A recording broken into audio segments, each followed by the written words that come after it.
வணக்கம். இன்றைக்கி நம்ம பார்க்க போகிற சமையல் என்னென்னு பார்த்தீங்கன்னா, ஒரு 6 வகையான சுலபமாக செய்யக்கூடிய குழம்பு ரெசிபி தான் பார்க்க போகிறோம். நல்ல டேஸ்ட்டாகவும் இருக்கும், சிம்பிளாகவும் இருக்கும், சாதத்தில் ஊற்றி சாப்பிட்றதுக்கு அட்டகாசமாக இருக்கும். வாங்க இந்த 6 வகையான குழம்பு ரெசிபியும் எப்படி செய்யலாங்கிறத பார்க்கலாம். இப்போ என்ன நல்லா சூடாயிருச்சு. ஒரு பிரியாணி இலை சேர்த்துக்கலாம், கல்பாசி, பட்டை, கிராம்பு சேர்த்துக்கலாம். இது கூடவே ஒரு டீஸ்பூன் போல் சோம்பு சேர்த்துக்கலாம். இப்போ இது எல்லாமே பொரியவும் மீடியம் சைஸாக ஒரு பெரிய வெங்காயம் நீளமாக நறுக்குனதை சேர்த்துக்கலாம். இப்போ வெங்காயம் நல்லா வதங்கிடுச்சு பாருங்கள். இந்த ஸ்டேஜில் ஒரு 10 சின்ன வெங்காயம் 4 பாதாம் சேர்த்து நல்லா தண்ணி ஊற்றி நைஸாக அரைச்சிருக்கேன். இப்போ அதை சேர்த்துக்கலாம்.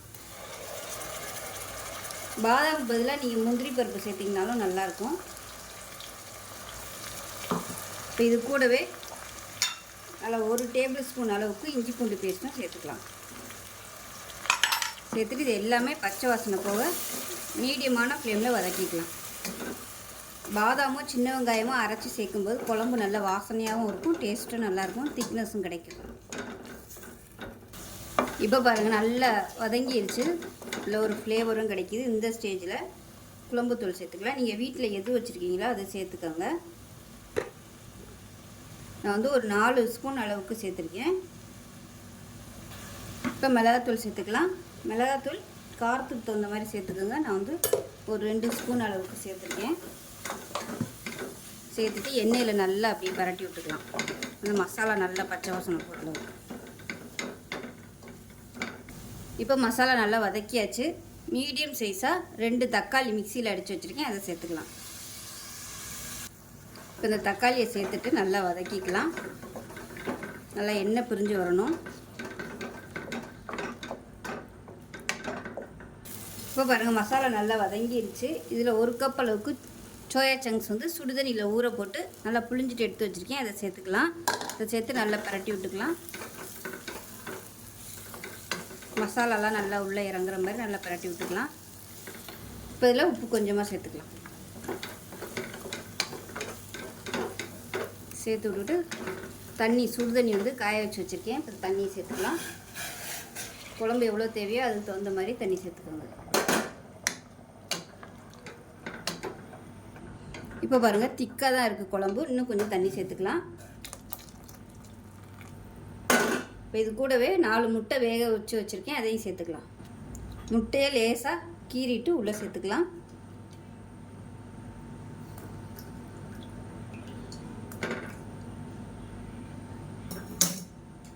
ஸோ உங்களுக்கு எத்தனை முட்டை தேவையோ நீங்கள் அதுக்கு தகுந்த மாதிரி சேர்த்துக்கலாம். இது வந்து கொதிக்க ஆரம்பிக்கட்டும். இப்போ நல்லா கொதிக்க ஆரம்பிக்குது. இந்த ஸ்டேஜில் தேங்காய் வந்து அரைச்சதை சேர்த்துக்கலாம். இப்போ நல்லா கலந்து விட்டுடலாம். கலந்து விட்டுட்டு உப்பெல்லாம் செக் பண்ணி பார்த்துட்டு பத்தலைன்னா உப்பு சேர்த்துக்கோங்க. இப்போ அப்படியே குக்கரை மூடி வச்சுக்கலாம். இப்போ குக்கரை மூடி வச்சுட்டு நல்லா ஒரு 2 விசில் விட்டுட்டு ஸ்டீம் போனதுக்கப்புறம் பார்க்கலாம். இப்போ ஸ்டீம்லாம் போயிடுச்சு. குழம்பு எப்படி இருக்குன்னு பார்க்கலாம்.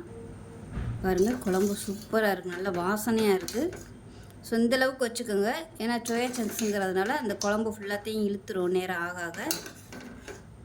அதனால் வைக்கையிலே இந்த அளவுக்கு வச்சுக்கோங்க. அவ்வளோதான், சூப்பராக ரெடி ஆயிடுச்சு. இது எல்லாத்துக்குமே தொட்டு சாப்பிடலாம். இட்லி, தோசை, சப்பாத்தி, சாதம் எல்லாத்துக்குமே அருமையாக இருக்கும்.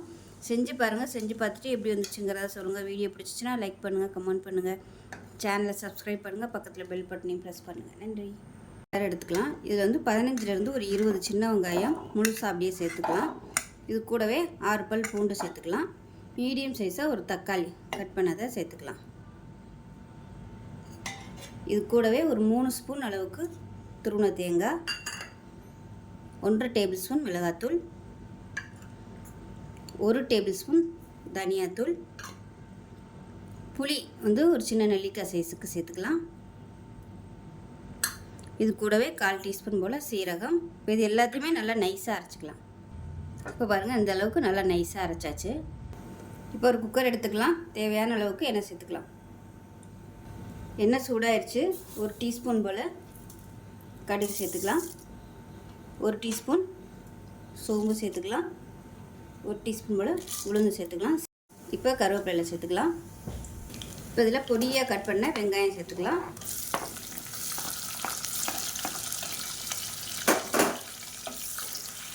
இப்போ இதில் உப்பு கொஞ்சமாக சேர்த்துக்கலாம். இப்போ இதில் பெருங்காயம் சேர்த்துக்கலாம். வெங்காயம் ஓரளவுக்கு கண்ணாடி பதத்துக்கு வந்துருச்சு. இப்போ இந்த ஸ்டேஜில் நம்ம அரைச்சி வச்சுருக்க இந்த பேஸ்ட்டை சேர்த்துக்கலாம்.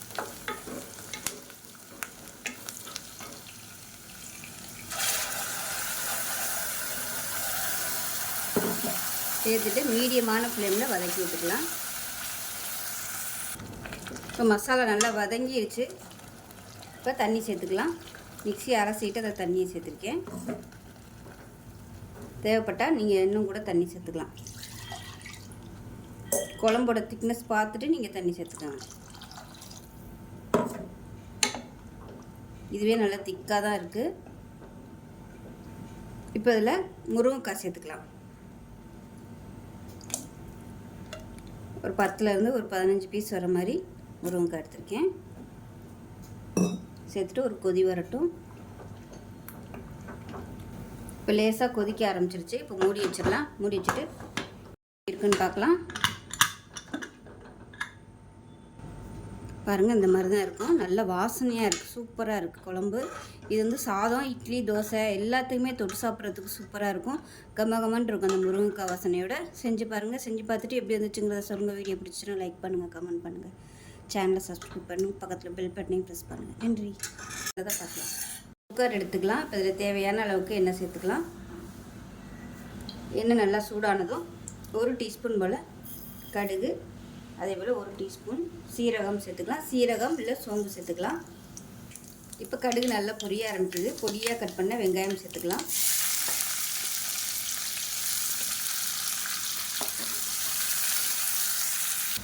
இப்போ இதில் உப்பு கொஞ்சமாக சேர்த்துக்கலாம். இப்போ வெங்காயம் நல்லா வதங்கிடுச்சு. 1 டீஸ்பூன் போல் இஞ்சி பூண்டு பேஸ்ட்டு சேர்த்து நல்லா வதக்கி விட்டுக்கலாம். இஞ்சி பூண்டு பேஸ்ட்டு பச்சை வாசனை போக நல்லா வதக்கியாச்சு. இப்போ பொடியெல்லாம் சேர்த்துக்கலாம். 1/4 டீஸ்பூன் மஞ்சள்தூள், 1 டேபிள் ஸ்பூன் தனியாத்தூள், 1/4 டேபிள் ஸ்பூன் சோம்புத்தூள், 1/2 டேபிள் ஸ்பூன் மிளகாத்தூள், 1/2 டேபிள் ஸ்பூன் குழம்பு மிளகாத்தூள். இது எல்லாத்தையும் நல்லா வதக்கிக்கலாம். இப்போ இதில் 2 தக்காளி மிக்சியில் அடித்து வச்சுருக்கேன், சேர்த்துக்கலாம். அப்படியே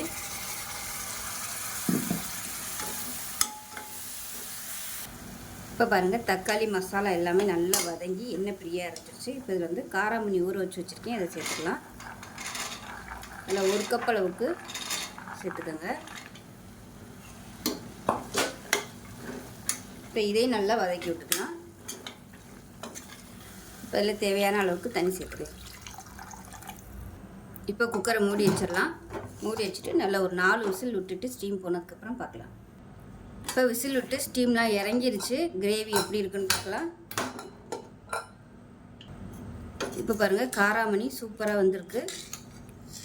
கை வச்சு அமுக்கி பார்த்துக்கோங்க, பருப்பு நல்லா வெந்திருக்கா இல்லைன்னு. நல்லா சூப்பராக வந்துருச்சு பாருங்கள். இதுக்கு மேலே விட்டோம்னா ரொம்ப அப்படியே குழஞ்சாப்பில் ஆயிரும்.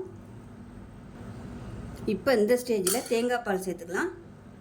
1/4 மூடி, அதாவது 1/4 மூடிக்கும் கம்மியாக தேங்காய் துருவி நல்லா கெட்டியான தேங்காய் பாலை சேர்த்துக்கோங்க. தேங்காய் அரைச்சும் ஊற்றலாம். தேங்காய் அரைச்சி ஊற்றுற மாதிரி இருந்துச்சுன்னா சோம்பு கொஞ்சம் சேர்த்துக்கோங்க. அவ்வளோதான். இப்போ இது மீடியமான ஃப்ளேமில் கொதிக்க விட்டுக்கலாம்.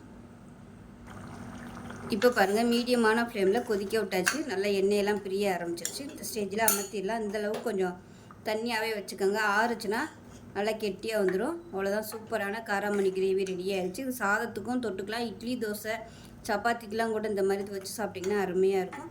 செஞ்சு பாருங்கள். செஞ்சு பார்த்துட்டு எப்படி இருந்துச்சுங்கிறத சொல்லுங்கள். வீடியோ பிடிச்சிச்சின்னா லைக் பண்ணுங்கள், கமெண்ட் பண்ணுங்கள், சேனலை சப்ஸ்கிரைப் பண்ணுங்கள், பக்கத்தில் பெல் பட்டனையும் ப்ரெஸ் பண்ணுங்கள். நன்றி. இப்போ ஒரு கடாய் எடுத்துக்கலாம். தேவையான அளவுக்கு எண்ணெய் சேர்த்துக்கலாம். இப்போ எண்ணெய் நல்லா சூடாகிடுச்சு. 2 துண்டு பட்டை சேர்த்துக்கலாம். 3 கிராம்பு சேர்த்துக்கலாம். பட்டை கிராம்பு பொரியவும் 1/4 டீஸ்பூன் போல் மிளகு சேர்த்துக்கலாம். இது கூடவே நல்லா 2 கைப்பிடி அளவுக்கு சின்ன வெங்காயம் முழுசாக சேர்த்துக்கலாம்.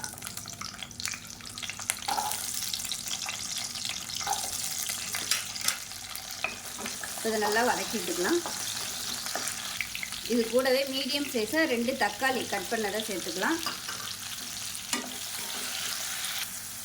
இப்போ தக்காளி வெங்காயம் ஓரளவுக்கு வதங்கிருச்சு. 1/4 மூடி துருவன தேங்காய் சேர்த்துக்கலாம். இப்போ இதையும் சேர்த்து வதக்கி விட்டுக்கலாம். இப்போ பாருங்கள், தேங்காய் சேர்த்து நல்லா வதக்கியாச்சு. 1 டேபிள் ஸ்பூன் மல்லித்தூள், காரத்துக்கு ஏற்ற மாதிரி மிளகாத்தூள் 1 டேபிள் ஸ்பூன், அது கூடவே 1/2 டேபிள் ஸ்பூன் சோம்புத்தூள், 1 டேபிள் ஸ்பூன் மட்டன் மசாலா சேர்த்துக்கலாம். இதையும் சேர்த்து வதக்கி விட்டுக்கலாம்.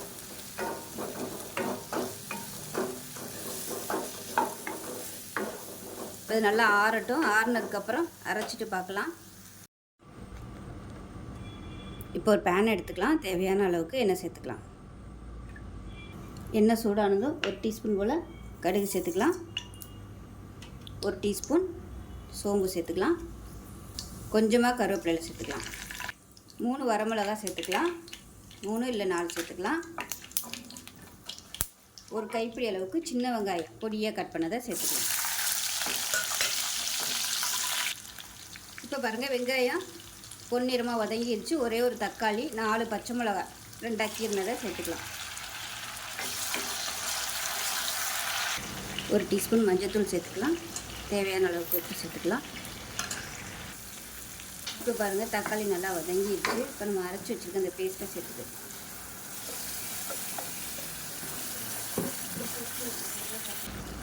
இப்போ மிக்ஸி அலசிட்டு தேவையான அளவுக்கு தண்ணி சேர்த்துக்கலாம்.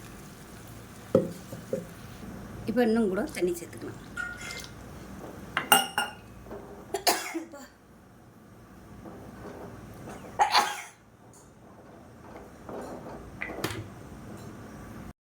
இப்போ பாருங்கள், தக்காளி குழம்பு சூப்பராக ரெடி ஆகிடுச்சு.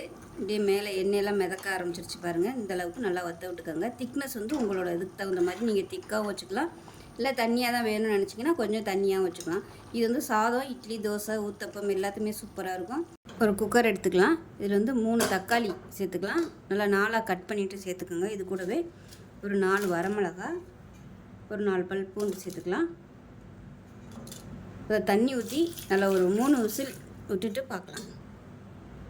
இப்போ ஒரு மிக்ஸி ஜார் எடுத்துக்கலாம். 1/4 கப் அளவுக்கு துருவன தேங்காய் சேர்த்துக்கலாம். இது கூடவே ஒரு பச்சை மிளகாய் சேர்த்துக்கலாம். 1 டீஸ்பூன் போல் தனியாத்தூள் சேர்த்துக்கலாம். 1 டீஸ்பூன் மிளகாத்தூள், 1/4 டீஸ்பூன் மஞ்சத்தூள். இப்போ இதில் வேக வச்சுருக்கிற அந்த தக்காளி, பூண்டு, வரமிளகாய் இது எல்லாத்தையும் சேர்த்துக்கலாம். தோல் எடுத்துட்டும் சேர்க்கலாம், தோல் எடுக்காமே சேர்க்கலாம். தண்ணியை வந்து தனியாக எடுத்து வச்சுருங்க. இப்போ வந்து நல்லா அரைச்சிட்டு பார்க்கலாம். இப்போ பாருங்கள், நல்லா நைஸாக அரைச்சாச்சு. தனியாக இருக்கட்டும். இப்போ ஒரு கடாயை எடுத்துக்கலாம். நம்ம அரைச்சி வச்சு இந்த பேஸ்ட்டு அதில் சேர்த்துக்கலாம். இப்போ மிக்ஸி அலசிட்டு இந்த தண்ணியை சேர்த்துக்கலாம். இப்போ நல்லா கொதிக்கட்டும். திக்னஸ் பார்த்துக்கோங்க. பார்த்துக்கிட்டு தேவைப்பட்டால் தண்ணி ஊற்றிக்கலாம். சாதத்துக்குன்னு வைக்கும்போது கொஞ்சம் கெட்டியாக வச்சுக்கோங்க. இட்லி, தோசைக்குன்னா இந்த மாதிரி வச்சுக்கலாம். இப்போ இதில் 1/4 டீஸ்பூன் போல் கல்லுப்பு சேர்த்துக்கலாம். இப்போ பாருங்கள், நல்லா கொதிச்சிருச்சு. லேசாக வற்றவும் ஆரம்பிச்சிருச்சு. உங்களுக்கு திக்னஸ் எவ்வளோ வேணுமோ நீங்கள் அந்த அளவுக்கு வச்சுக்கோங்க. இப்போ தேங்காய் எண்ணெயில் கடுகு, உளுந்து, வரமிளகாய், கருவேப்பிலை போட்டு தாளிச்சதை சேர்த்துக்கலாம். அவ்வளோதான். இப்போ சூப்பரான தக்காளி குழம்பு ரெடி ஆயிடுச்சு. ஸோ இட்லி, தோசை, சாதம் எல்லாத்துக்குமே சூப்பராக இருக்கும். செஞ்சு பாருங்கள். செஞ்சு பார்த்துட்டு எப்படி இருந்துச்சுங்கிறத சொல்லுங்கள். வீடியோ பிடிச்சிச்சுன்னா லைக் பண்ணுங்கள், கமெண்ட் பண்ணுங்கள், சேனலை சப்ஸ்கிரைப் பண்ணுங்கள், பக்கத்தில் பெல் பட்டனை ப்ரெஸ் பண்ணுங்கள். நன்றி.